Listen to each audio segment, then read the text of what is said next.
दोन्ही राष्ट्रवादी एकत्र करण्याचा निर्णय हा जिल्हा परिषदेच्या निवडणुकांनंतर घेण्याचं ठरलं होतं. मात्र पटेल तटकरे यांना हे विलीनीकरण नको होतं.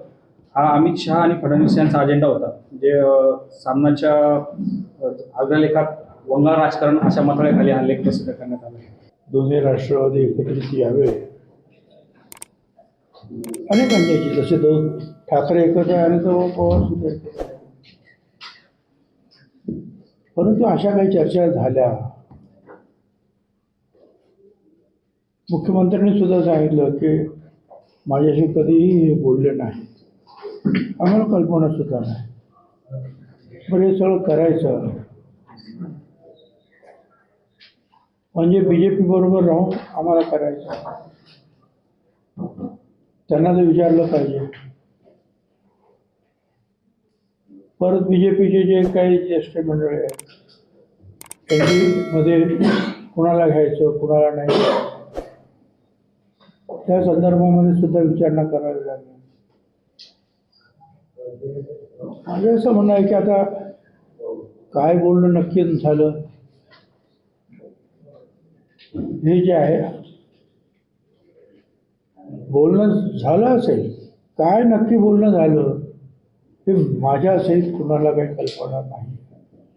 मुख्यमंत्र्यांना तर विचारावंच लागेल ना. त्यांच्याबरोबर आपण सरकारमध्ये आहोत, त्यांना विचार. हां, आता सरकारमधून बाहेर पडायचं असेल, NDAवरून नाही जायचं, तर ती गोष्ट वेगळी.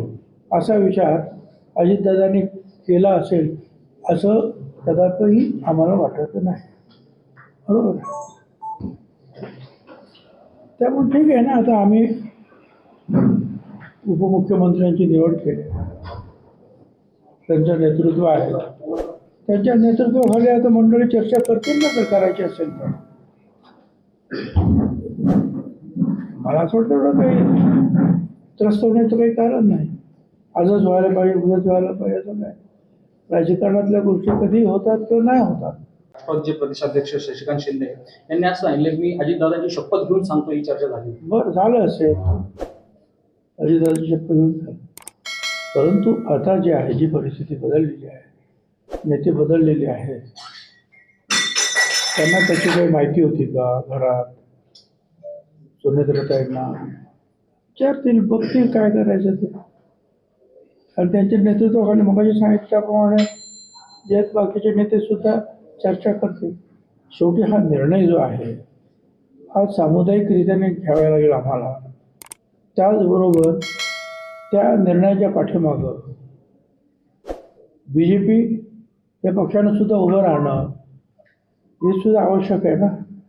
कारण आम्ही त्यांच्याबरोबर सरकारमध्ये आहोत.